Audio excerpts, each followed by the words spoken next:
As the Prison Relocation Commission evaluates potential sites for the location of a new state correctional facility, behind the scenes it has also been looking at the operational and architectural programming for the new facility. Many questions have been answered, and today we have a better idea of what a new facility might look like and how it will differ from prisons of the past. There are several reasons correctional facilities today look different from those of the past. Prisons used to be secured from the outside in using imposing guard towers, thick walls, and sharp razor wire. But today these things have become obsolete. Modern correctional facilities are secured from the inside out using technology. This creates an environment that is safer, more secure, and most importantly produces better outcomes for inmates. Another reason today's facilities look different is because they function differently. Prisons of the past were treated as warehouses where offenders were locked away from the rest of society. But modern correctional facilities are more focused on treatment and providing offenders the necessary medical, mental, and programming services needed to allow them to eventually leave prison and successfully rejoin the rest of society. Because of these new innovations, a modern correctional facility looks more like a college campus, a medical facility, or a business park. Here are a few examples of correctional facilities that have recently been constructed across the country.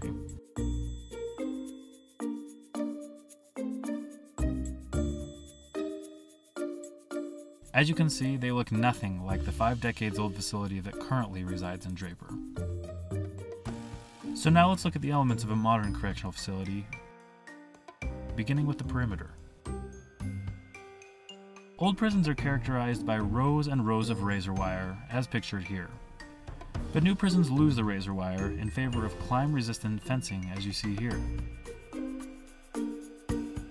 Technology has also changed the look of correctional facilities. In the past, guard towers were a common staple of prisons, including this one in Draper. Guard towers are now obsolete as modern monitoring technology and infrared motion sensors are cheaper, more effective, and more aesthetically pleasing. In the past, prison lighting could also be a big nuisance. High-mast lighting was intended to illuminate every square inch of the prison property, often causing light pollution. But today, directional lighting that is lower to the ground is much less imposing. The interior of a correctional facility has also changed in recent years.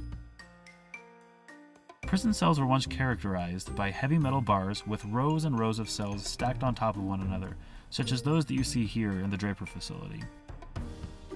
This design is based on an outdated philosophy called linear remote surveillance.